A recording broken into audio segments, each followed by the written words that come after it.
Nā, kua tae ake ki te wāhana o ōna mata e titiro whakamuri ai tātou ki ngā kaupapa nui o te tau. Ko te take kāinga kore tētahi raru nui kua pā kino nei ki o tātou hapori.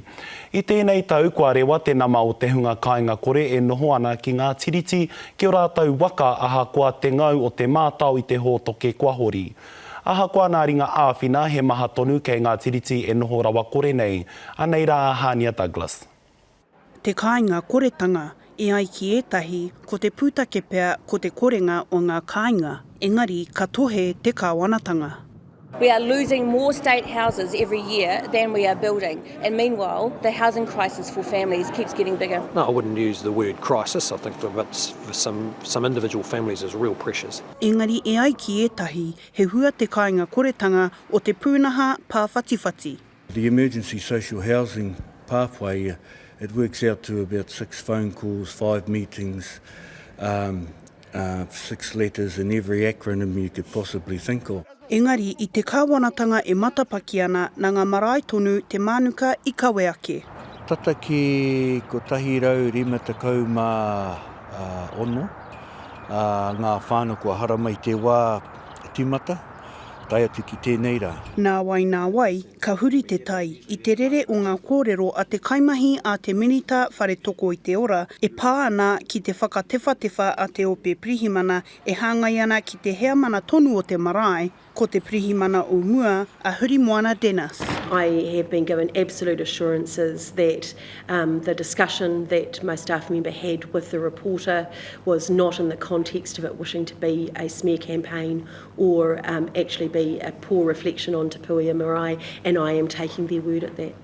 I te paunga o te wā kia Te Puea Marae, ka hekina e manurewa marae te mātātaki, engari ki hai roa, ka toa no te rā. I wish we could carry on with this,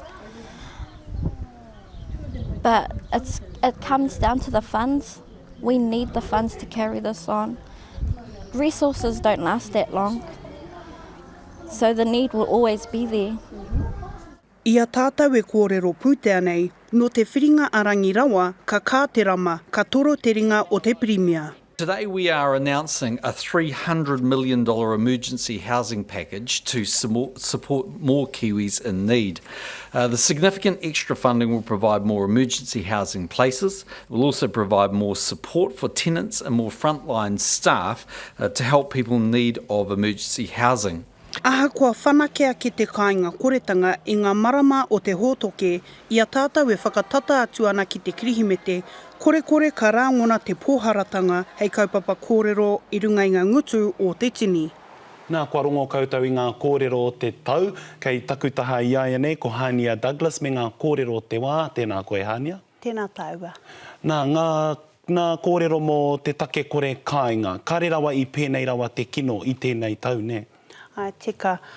Me uaua ka matapaitia e nei momo take ko ngā take pāpuri.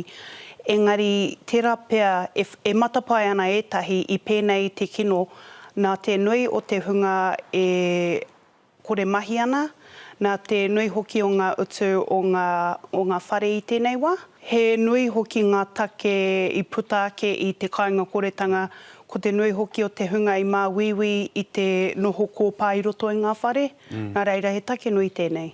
Nā, kia tiro ake tāua ki te tau e kainamu mai nei, hea tā te kāwanatanga ki te whakatika i tēnei raru nui?